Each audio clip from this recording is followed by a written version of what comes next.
up, you guys? I wanted to make this video. It's literally one of the most requested videos I've gotten so far. So finally got a chance to sit down and do it today. I'm going to tell you guys all about macros, what the heck a macro even is, everything you need to know about macros and how it affects your either weight loss goals or fat loss goals, really whatever you're trying to do. If you're trying to build muscle, this is also super important. Pretty much for every goal, macros can be super helpful.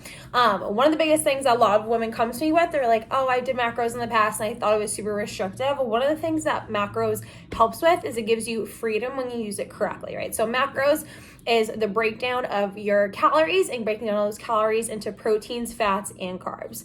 That being said, you can now choose what kind of fats and stuff you want, what kind of carbs you want, when you want them, and your protein. In general, for majority of my clients, I like to have them on higher protein, higher carbs, and a good amount of fats mixed in there. I don't like to do like anything keto where you're cutting out carbs because that's your body's main fuel source for energy. So general blanket rule, I keep protein and carbs pretty equal, and then you have fats as well because fats are good for your brain function and just general health. So, but also, thing to keep in mind with macros too is if you're looking at like a 600 calorie dinner, 600 calories of chicken, broccoli, and rice is going to look a lot different than 600 calories of pizza. So we'll get more into that later with volume and nutrient dense foods, stuff like that instead of calorically dense. But to stay on track, macros, the whole thing with macros is having your mindset right. So I get a lot of women that come to me and they're like, oh, I've done macros in the past, didn't love it, I felt super restricted. I kind of make it into a game for my clients almost, where I kind of teach them and coach them how to pick the biggest kind of portions for their meals, like a lot of nutrient dense things instead of calorically dense things. So having more nutrients and lower calories instead of having a lot of calories, which not a lot of nutrients in it. So once you kind of switch your mindset around to focusing on having as much food as you possibly can while staying within your macros by choosing nutrient dense foods over calorically dense foods, that helps a lot instead of being like, oh shoot, I already ran through 1,500 of my 1,900 calories today, I only have 400 calories left and it's noon.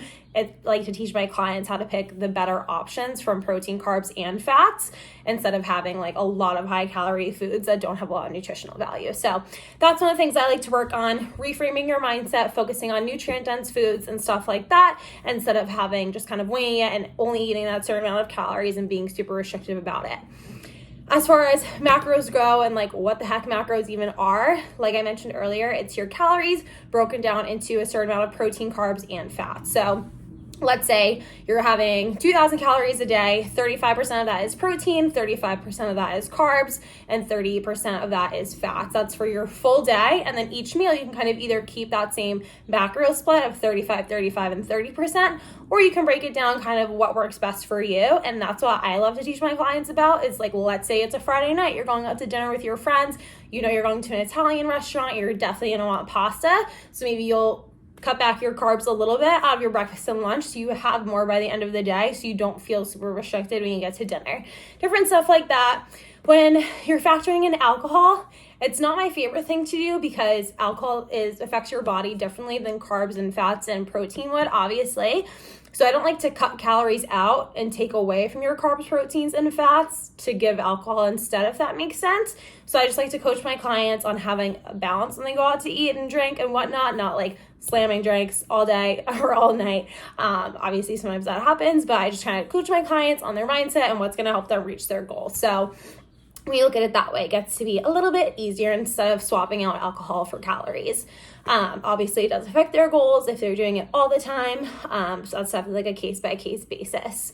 Another question I get asked a lot about is energy balance and what you really need to know to either lose fat or build muscle. The biggest thing with macros and your calories is that it can be fit towards your goals. So let's say you're trying to lose weight or lose fat percentage of your body. You have to have less calories going into your body than what you're putting out, right? So you're going to have more calories being burned and used throughout the day than you're putting back in, so your body has to use your fat stores. Building is a little bit different. It's the exact opposite. So you want to have more calories in your body, not too much because you don't want to store extra fat, but just a little bit above for the average person. Obviously, this is different if like you're going into bodybuilding and competing and whatnot. That's a whole nother topic for macros. But just for the general person, if you're trying to increase your lean muscle mass, you probably need an extra 100 to 300 calories, just depending on the person. And that's why I like to know my clients and kind of set them up for success individually. But in general, no more than like an extra 300 calories for the average person is probably best. And then if you're trying to maintain where you're at, you want to have the exact same amount of energy going in and going out. So that's something I work with my clients on as well that I want to toss in here because that's super helpful. And it doesn't need to be like a crazy deficit if you're trying to lose fat. One of the things that I like to focus on with my clients too is getting to know where you're at currently, right? So let's say you're only eating 1,400 calories. You're not necessarily in a place to cut those calories to lose more fat. You kind of need to reverse diet almost and increase your calories slowly, increase your metabolism. And I do that through strength training and a bunch of other things as well. Another thing that I like to coach my clients on, a lot of women come to me and they're like, I need to lose fat, I need to do this, but I'm not even eating that much. Like, what am I doing wrong? And 9 times out of 10, they're just not eating enough to get to their goals. And the way I kind of like to explain this is the more lean muscle mass you have in your body, the more calories you're naturally burning at a resting and steady state. So all that really means is obviously the more muscle you have, the more calories you're using, so the more calories you can eat on a daily basis. That being said, if you've been in a restrictive diet and you haven't been eating a ton all the time and your body's now slowed down your metabolism because you haven't been eating a lot, you're eating 1,400 calories a day, which is definitely too low to cut away from and do anything with that. Let's say you're only eating 1,400 calories a day and you want to lose 10 to 20 pounds, you have to slowly reboost your metabolism now to get to a place where you can then cut calories again, if that kind of makes sense. So I always take that on an individual basis and work with my clients one-on-one on that, but that's something I see 9 times out of 10. It comes so often because so many people are taught that you have to restrict, and that's not the case. So it's something I always like to work on with my clients. Another reason too why like MyFitnessPal and all those macro calorie counters and whatnot sometimes isn't the best just to start with because they don't know where you're coming from. They don't know if you're already only eating 1,400 calories a day. They don't know like your activity level, stuff like that.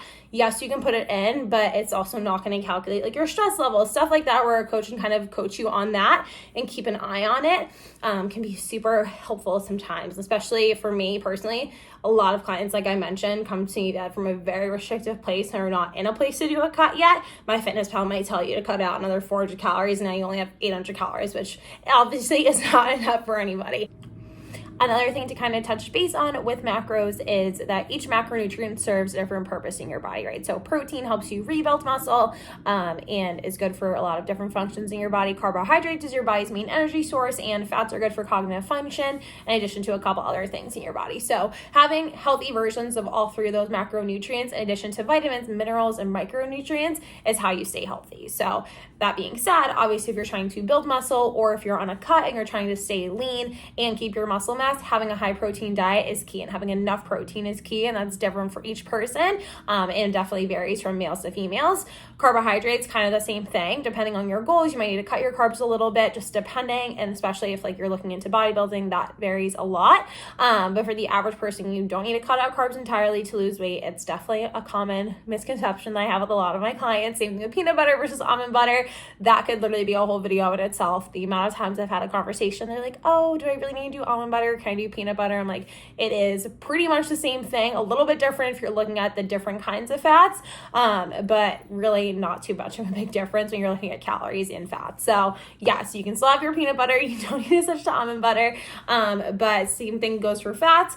There's obviously better versions of all of these things and versions that aren't the best. So for example, if you're looking at carbohydrates, the carbs in a candy bar are not going to be as high quality as they would in the same amount of oatmeal or sweet potatoes, rice, pretty much any other kind of carbohydrate. Cereal is like a little bit on the in-between of that. It's not great, it's not the best, but your body can definitely still use it, and it's not as bad as a candy bar. I shouldn't say bad, but not as helpful and useful to your body as like a higher quality carbohydrate would be.